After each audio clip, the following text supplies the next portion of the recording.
Hello ladies and gentlemen, and welcome back to another KSP Career Mode. Today we will be doing our super secret special operation mission,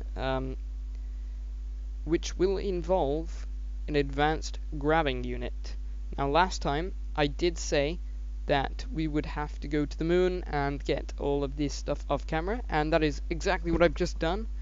I've taken the Science Scoop 2 to the moon, to the mun, and then back, and I got up to 269.2 science. So we're going to splash out on this guy, and there we go.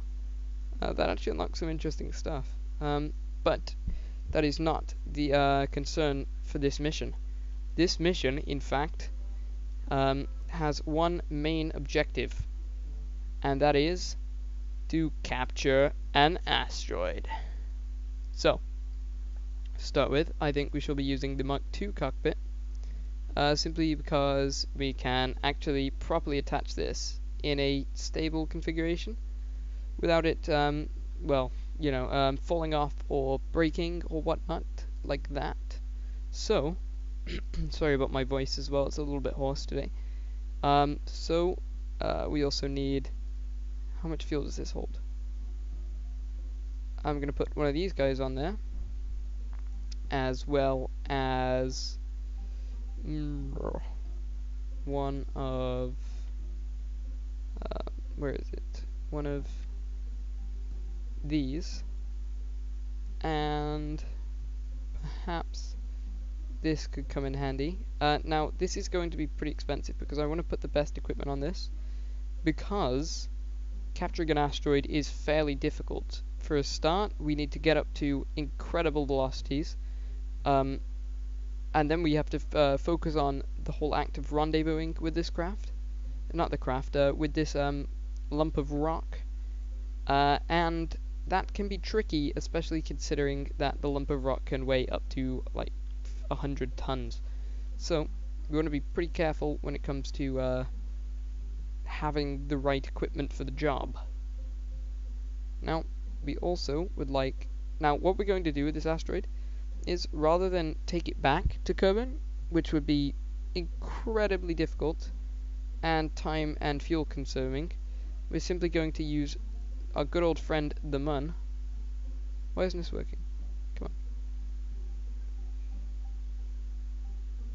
Good old friend the mun to give us a gravity assist into a lower orbit, and that is going to be incredibly helpful, and that is the reason that I'm not using, the parachute should be fine. That's the reason that I'm not using like a humongous craft, is because we don't need one. We can just use a small craft and just get assists from the moon to pull us, the whole system, into a much lower orbit using basically nothing.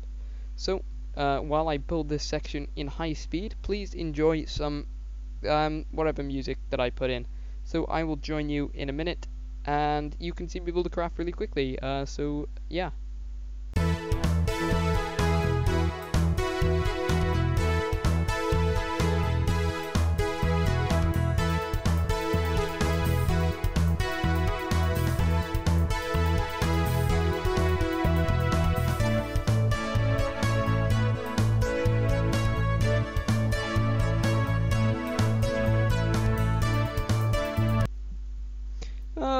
Okay, so I think that's pretty much it. You may have seen me taking loads of parts off, and the reason for that is this craft is very, very expensive. I'm not actually quite sure how much this costs. Oh, 450. That's not much, but I'm not quite sure what is giving us all this cost. So we're gonna still fly it, of course, but we're gonna have to go and time this thing to perfection.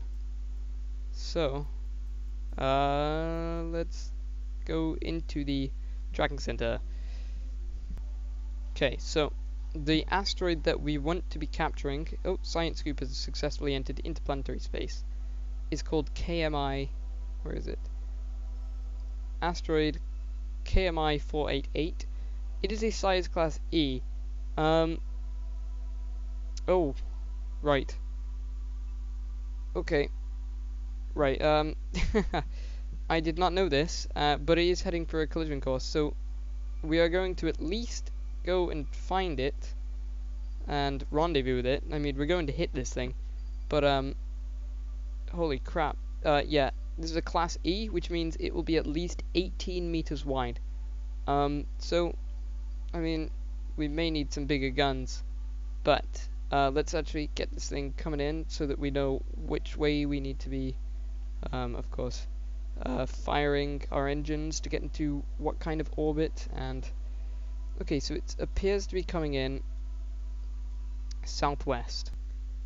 Okay, so feeling bad about the whole Malfoy-Kerman mix-up in the last episode, or the episode before that, sorry, I would like to give him some action. So I've decided he will forge history for the Kerbol race by capturing the first asteroid, and in doing so save the planet. So we're going to go northwest this time, which is going to be the most inefficient burn absolutely possible, because we have well, the reason for this is that the reason that you burn east into an orbit is that the planet rotates eastwards or counterclockwise, which means that, and it does so at about 175 meters per second, and what this means is you are already moving counterclockwise around the planet at 175 meters per second, so any upwards velocity is already, so, okay, you basically, if you were going upwards at 175 meters per second, you would technically be going at a 45-degree angle.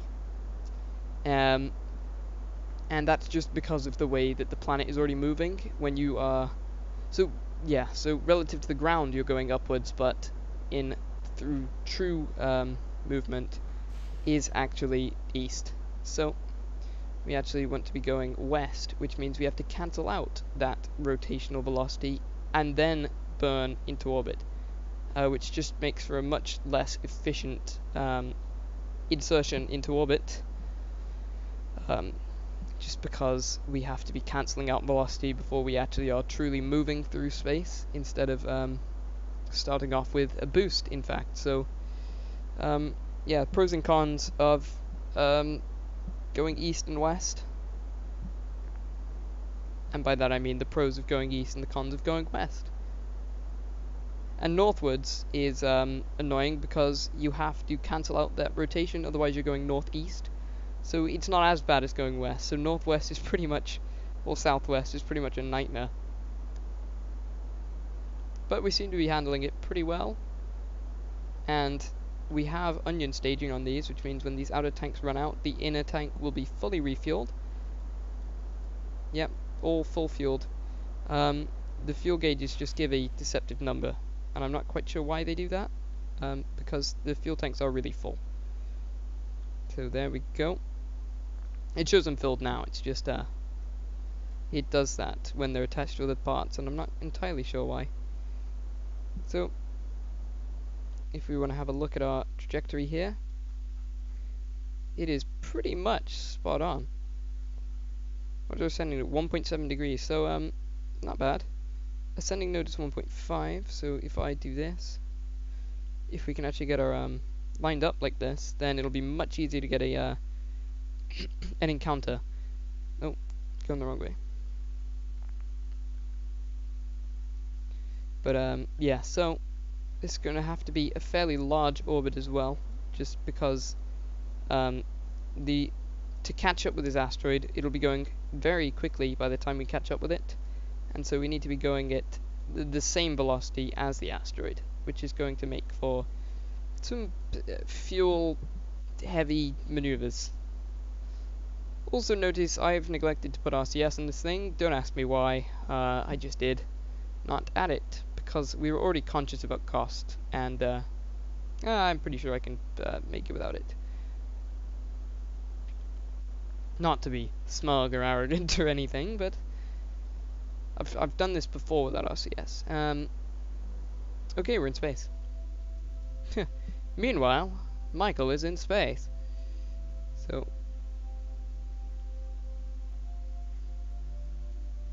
bringing that apoapse up. and we don't need it to be that high. So we're going to set up our maneuver now, and since the ascending node is there, we can note that. There we go, so the descending node would be 0. I see. Do we need that intersect? Okay, we're back, and I have got the node set up.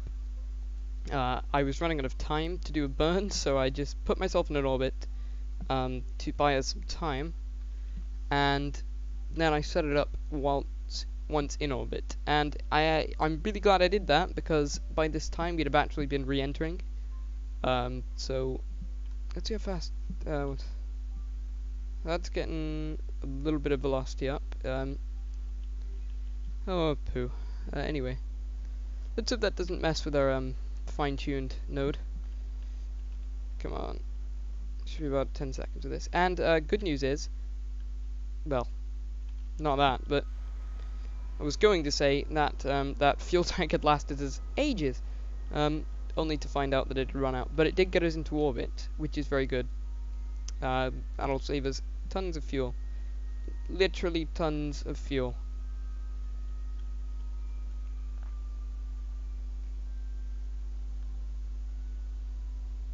Trying to adjust this so it gets up pretty much the same, and let's go. It's going to be really quick. This will show up. Ascending node 0.8, so try burning south. Nope. Try burning north.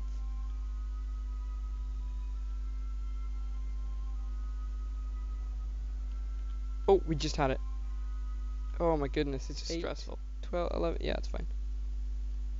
12.0 kilometers. Cool. That is actually quite close. How fast is this thing going to get up to? So, the other problem we're going to have to start considering is catching up with this thing, because you can see we're going very different directions. This is only an intersect. Here's what we should do. If we start heading towards it, we'll 3.3 kilometers in 17 minutes. Great!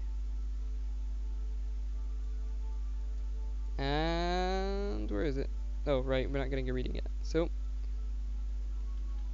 should be able to see it now. 52, 51. And I've never actually seen a Class E. I've never seen a Class E, so this is going to be interesting. They're apparently humongous. It even says they are behemoths in the game description. So, let's see what we're in for. Just getting ourselves lined up again.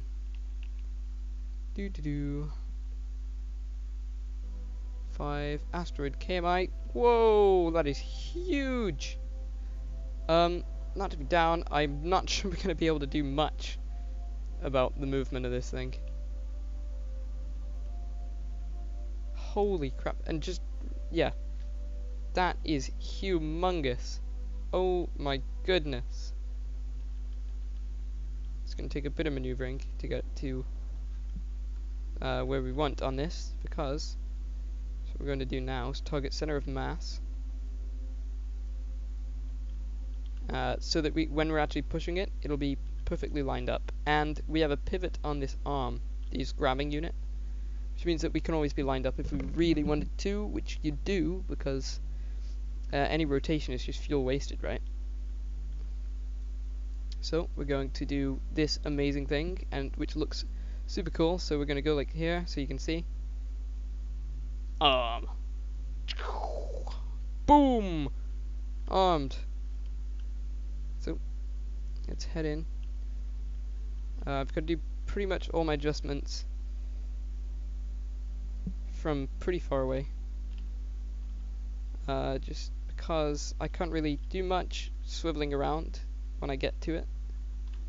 There we go, that should be pretty close, and then we can always use the pivot afterwards. So, what's this guy's view? We can't really see it yet, but getting towards it. And whoa, this is really big. Oh my god. Another problem I'm coming to terms with now is where to actually probably want to be on the north side of this thing. Which way is north? Yep. Oh, okay, so which way is north? That is north. So you want to get around to this side, and then a bit over there, and cancel all that out.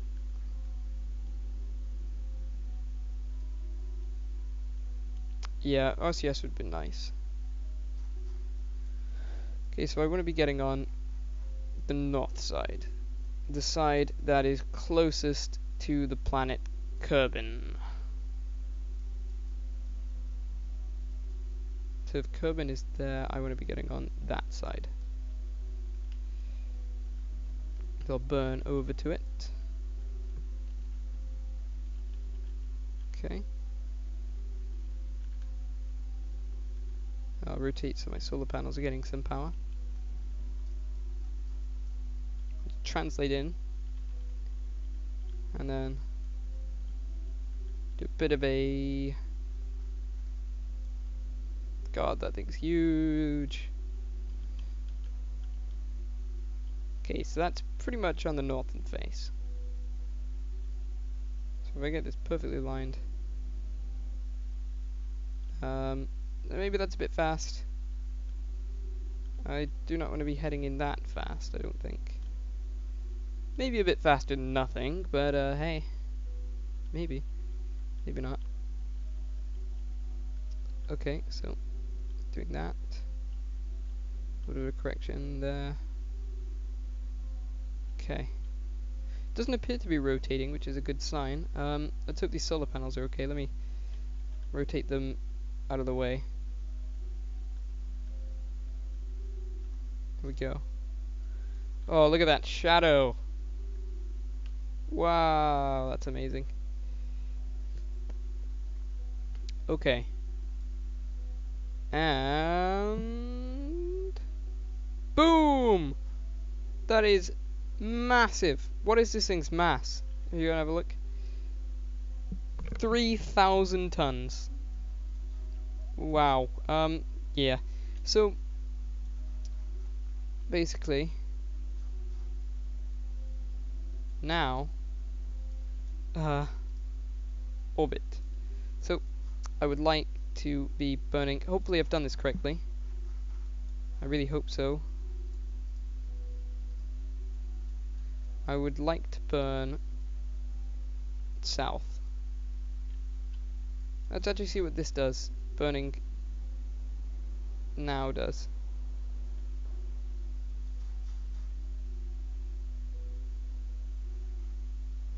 Well, not a whole lot.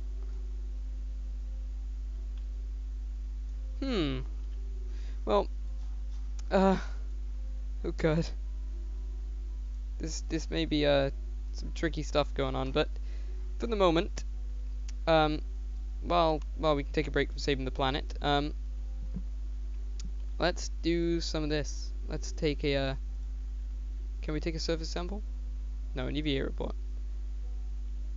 Oh wow, that's useless. I'm pretty sure you can take a surface sample. Oh yeah, take sample. You record the sample while the asteroid is high above Kerbin. 60 science. Oh yes. And Venum asteroid 2. Malful's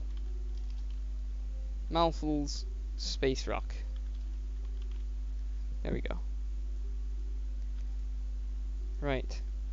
So let's can this guy perform the test outside? Let's have a look.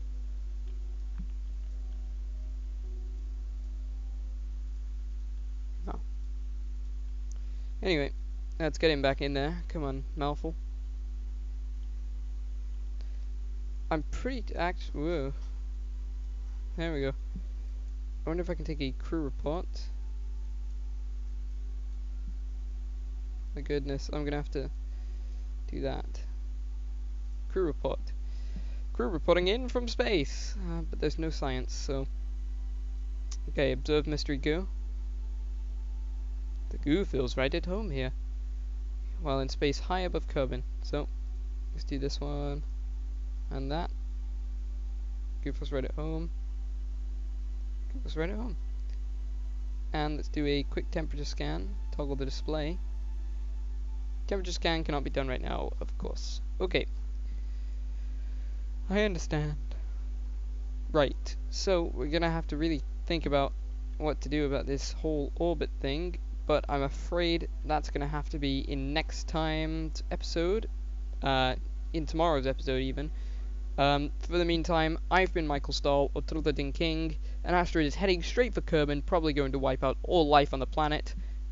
We can't do anything about it, but we've attached ourselves like a flea on a dog to this massive hunk of space rock. Yeah, we got tons of science, but everyone's gonna die. So, goodbye.